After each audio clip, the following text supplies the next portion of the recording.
It's wonderful to be with you. I'm Dr. Burdett. I teach at Azusa Pacific, and I have the privilege of listening to you today. And then we'll spend like 25 minutes or so right now talking through some ideas that I heard, and with the intention of developing your musicianship.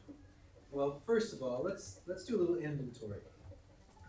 I think that we can analyze our performance in three different ways. We can think about it in terms of our own playing. Like if I was to ask you, how did you play? If there was a microphone on you and you were to listen back to it, how did you do? So that's one way we could analyze it. There's one layer. Another layer is, how did your section do? So you're a part of your section. How did your section perform? There'd be a second layer.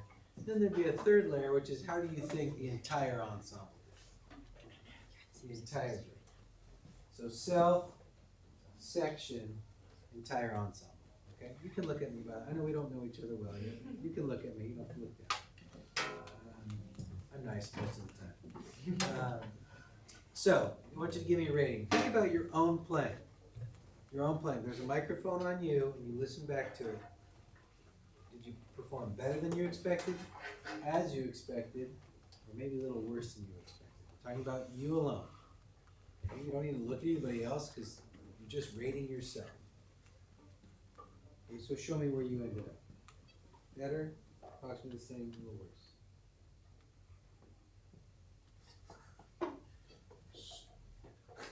Okay, now let's think about your section. So the cello as a whole, violas as a whole, second violins as a whole, first violins as a whole, basses as a whole. How did your section do? Better than expected? As expected? Or worse than expected? Okay. How about what you perceive the ensemble as a whole?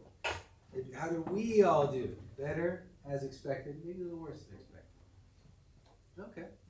Well, what this tells me is your expectations are good. So if you were at expectation, I would say that expectation is a good expectation.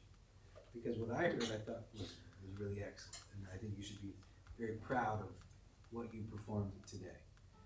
I was particularly impressed by your ability to make the music sound like the style it was written. You weren't just simply doing the notes and the rhythms. You were creating art. Did you feel like that on a Friday at like 4 o'clock? The week's coming to an end. I've got spring break next week, so to me it's like, oh, Friday, this is a great thing. So, but what I heard some excellent things there. But there's a couple things that I think I might be able to help you with. Can I give you some feedback on that? Now, there's nothing, as musicians, we always want to get better.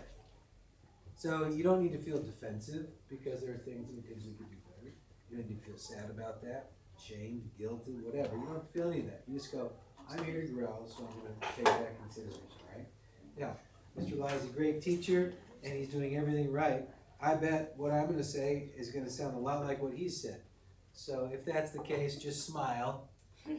Just smile and go, oh, it's good, I've got a good teacher. Because unfortunately, there are not a ton of them around.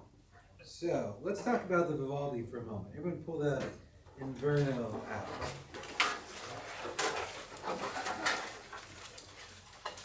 Okay. You play your instrument, but when you play in an ensemble, you actually need to play everybody's instrument. So if I was to ask you, well, first of all, do you play in the first measure? No. Do you play in the first measure? Do you play? No. Who plays in the first measure? Okay. You don't have the cello part. What volume do the cellos have on their page? Don't say anything yet. What volume do they have on their page? Now, when you start, violas in bar 3, where are the violas? When you start in bar 3, and then seconds, when you start in bar 5, and first, then when you start in bar 7, what ought to be your relationship to the cellos? Okay, now, let's, I'll give you a little hint. The celli have this. Then violas have this, seconds have this, and firsts have this. They start playing, they continue playing, they start playing. So, who does Vivaldi want the listener to hear most? Don't say anything. Who does Vivaldi want to hear most? It's pretty obvious, isn't it? Now, how many celli are in the room? 2, 4, 6. Mr. Law, you got to memorize?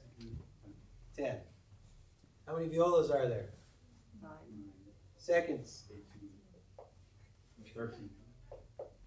Okay, so if we're talking about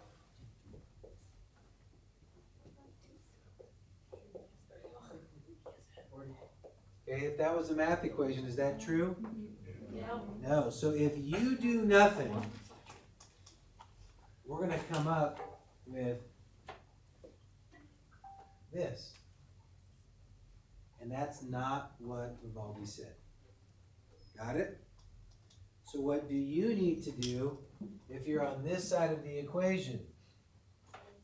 You've got to commit to these piano dynamics. You've got to commit to those. Okay? So let's go at the beginning.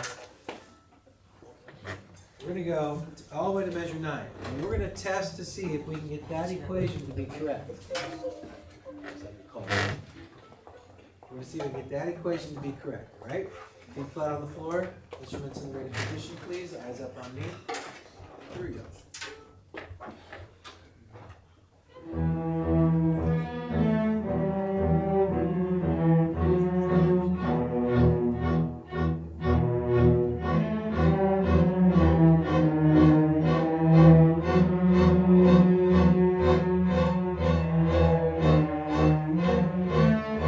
That feel softer to you? Okay, now we need to play soft, but we need enough bow that we get tone. Okay, so if you go too far to one direction in this concept, then you start getting, and we need tone. Okay, so make sure you've got duration, you've got distance, you've got real estate to give yourself tone, but it's always underneath them. Let's try it one more time. And Shelly, which note tended to be out of tune on for us? Okay, what? All right. Any other guesses? Let's do it again. Here we go. Is that tempo about right? Ready?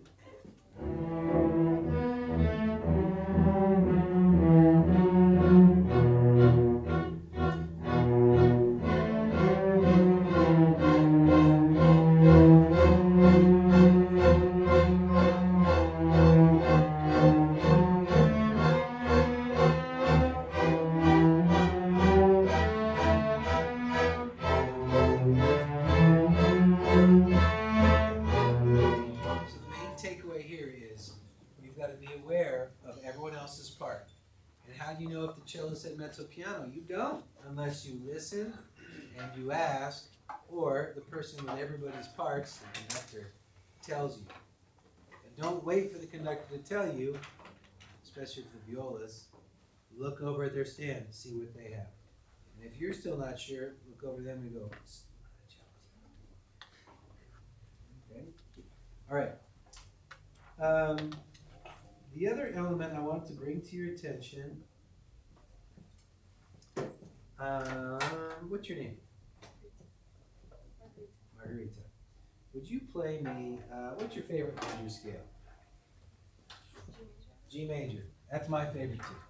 All right, well at least today.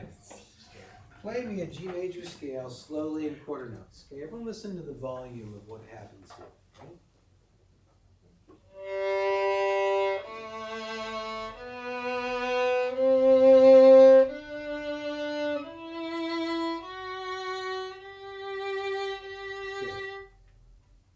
Which is louder, the lowest note or the highest note? Highest. The highest note we perceive as louder, naturally. So as your notes go up, whether you mean to crescendo or not, there's a sense in the listener that they get louder. So you need to be aware of when that happens and why it happens.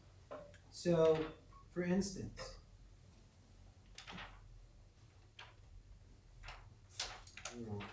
where am I? Like at 24 and 25, second violins. You notice how your notes go down, but you're asked to get louder. So you have to counteract the natural forces, the physics of sound. You have to overcome that.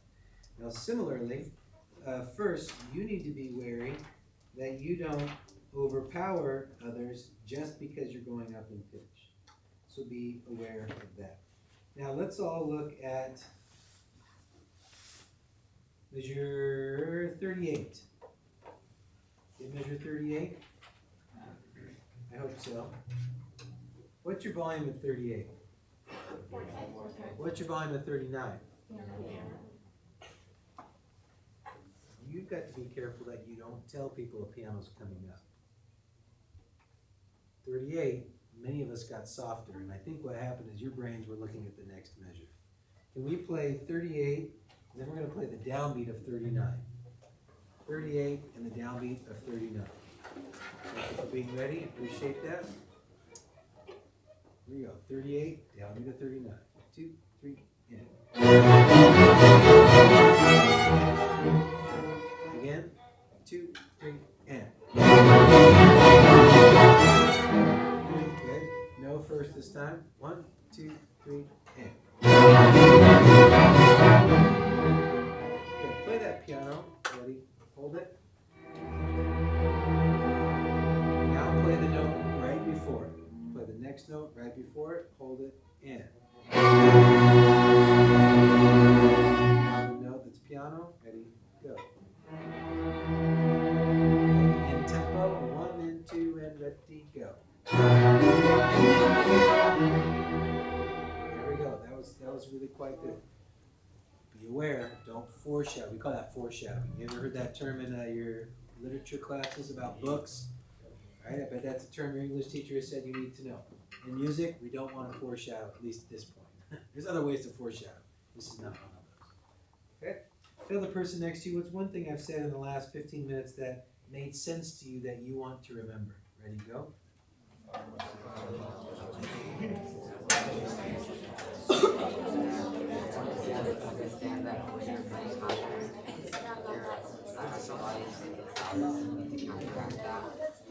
Let's go to 57. 57. Now, on the whole, I think our rhythmic precision was very good, but there was some discrepancy between the front desks to the back desks. And that's a challenge because we're such a wonderfully large group. You've got a long way to listen. So you've got to put your eyes up and match what you see in the baton. Okay? Do you guys know how to conduct? 1 is down, 2 is in, 3 is out, 4 is out. Have you ever done that before? Okay, so would you look up here and count 1, 2, 3, 4, where you think the beats are? Watch my baton and count. 1, 2, 3, 4. Almost. We'll try again. 1, 2, 3, 4. Good. Now, so in your mind, you're thinking 1, 2, 3, 4, and you're thinking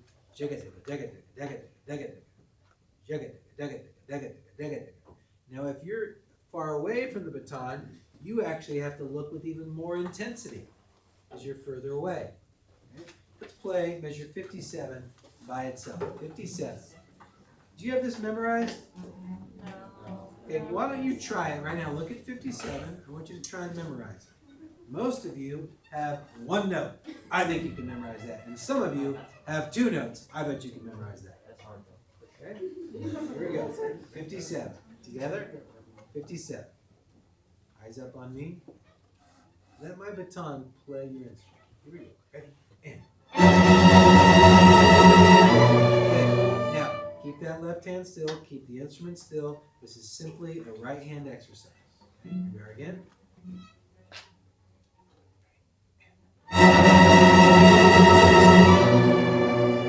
There we go. Did that feel like it took a little bit more energy? Yeah, I could sense that from the back. That's excellent. So we need to recognize, especially in the rhythmically dense sections, you backstands need to stay engaged with your conductor and the baton. Let's go to Rosementary for a moment.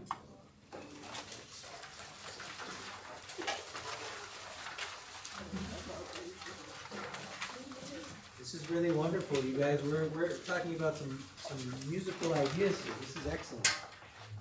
Okay, music tends to have measure lines to help organize it.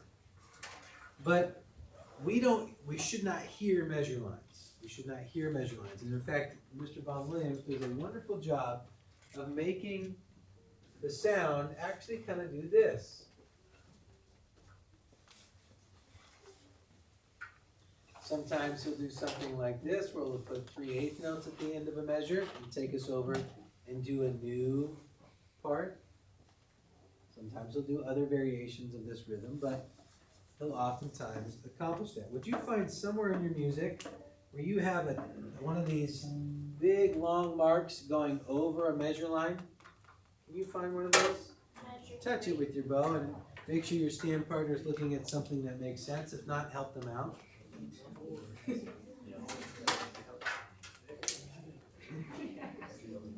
Okay, you find a lot of them? All right, so what I want you to do is to put a little bit of intensity. I want you to grow a little bit across that bar line. Grow a little bit over that bar line. Let's try this from the beginning. Ooh, who said that? What's your name? Quinn? You're yes-ish. Okay? It is volume, but I would actually call it energy. And it comes from somewhere inside of you that says, I'm going to make this do something. Is it a crescendo? Yes, but it's not simply a crescendo. It's more than that. Okay? Here we go. From the beginning. Let's start right on the first full measure. I don't want to mess with your pickup now. So let's start right on the first full measure basis. Shelly, you're on the G. You understand where I am? And you're on the quarter rest. Got it? Here we go. Ready? And 1.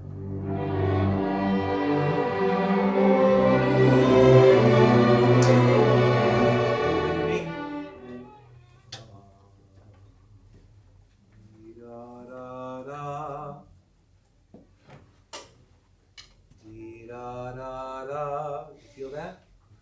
Try it again. Playing this time.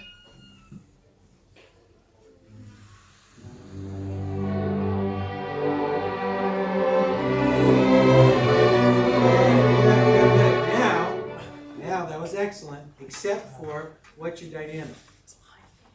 Piano. So don't go dump the whole cup of salt in this recipe. Give me more like a cup or a quarter cup, not a full cup, a quarter cup. Here we are again.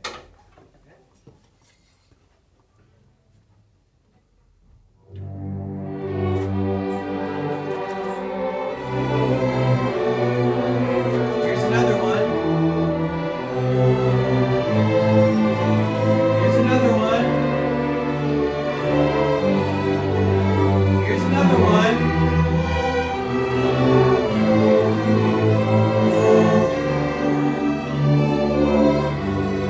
Now there are no more for the time being.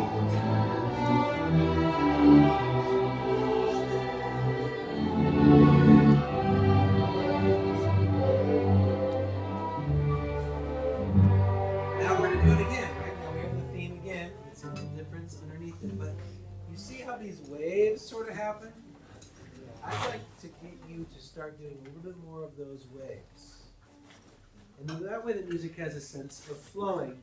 And oh my goodness, that's what see in the first full measure it says espressivo y cantabile. What does that mean? Expressive. If you do this, that's expressive. If you do that, that's expressive. What's cantabile mean? Singingly. Singingly. So we don't sing.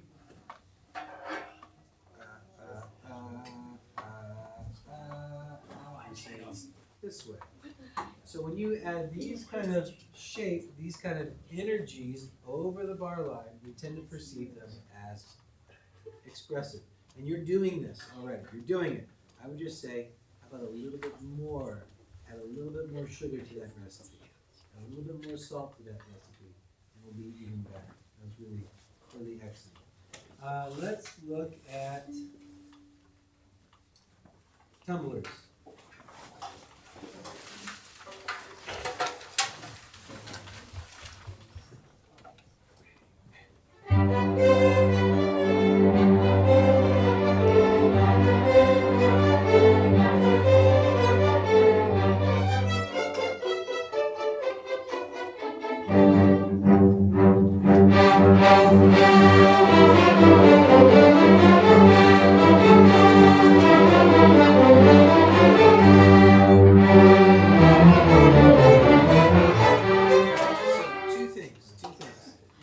The pizzicato, I'd like to hear the 3 bars before letter P. I would suggest put a slight accent on the very first pizzicato to help solidify to the listener that they understand this is different.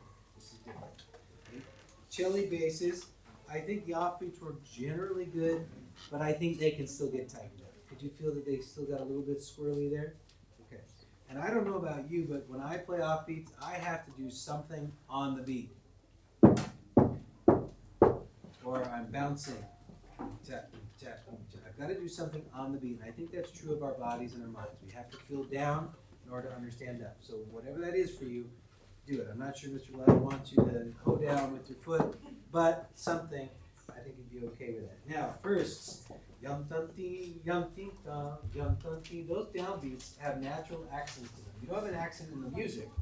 There's an implied accent, an agogic accent, an accent implied by the rhythmic grouping. Yum tum tee, yum ting tum, yum tum tum, bagada tee tum. 1 and 2, 2 and 2, 3 and a 2, and 4 and 2.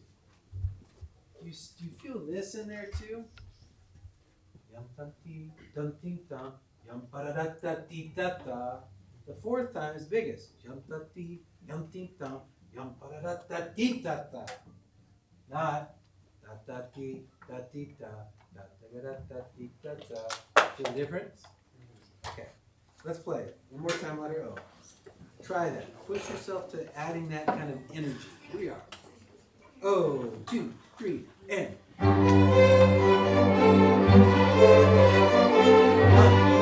2, 3, 4.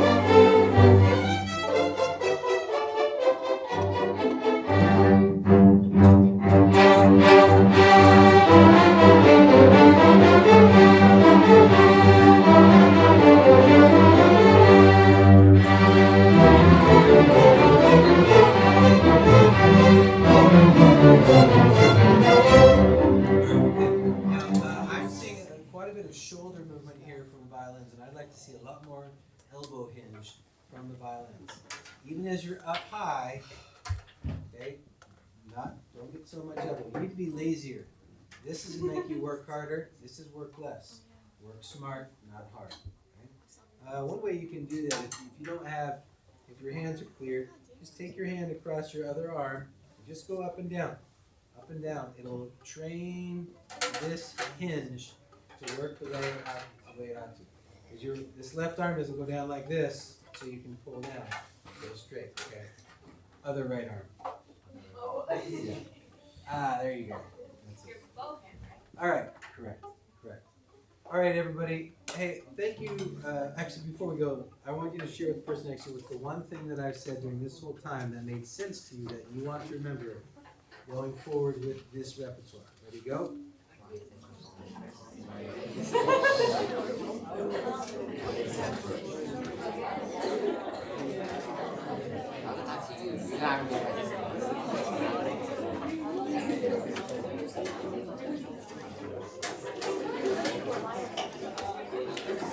All right, come back to me. Do we have any seniors in here? You're a senior? Yes. Okay, what did I say that you want to remember? The wave-like tendencies of Rosanita. Explain that more. Wavelength? Wave-like. Wave-like. Okay, I thought you said wavelength, so I thought you were kind of talking pitch, so I want to be clarified. Okay, good. Wave-like. Well said. Another senior in here? Yes. About like the pitch and how as you increase in pitch, it gets louder. As you go up in pitch, we perceive it as louder. And the reverse is true also. As you go down, we perceive that you get softer. So it will start to sound like a decrescendo unless you mean otherwise. Unless you mean otherwise. Yes. Don't foreshadow. Unless the composer wants you to foreshadow. But in that case, it was up. Question, how do you know when the composer wants you to foreshadow? There's a couple of cues. And that's a really intelligent question. One that I don't have time to get to. Yeah, to some extent, that's true. But there are cues that are occurring. So, hey everyone, thank you very much. Congratulations. Keep up the good work. Make sure you take care of Mr. Light. Buy him coffee and chocolate and give him cash. Yes.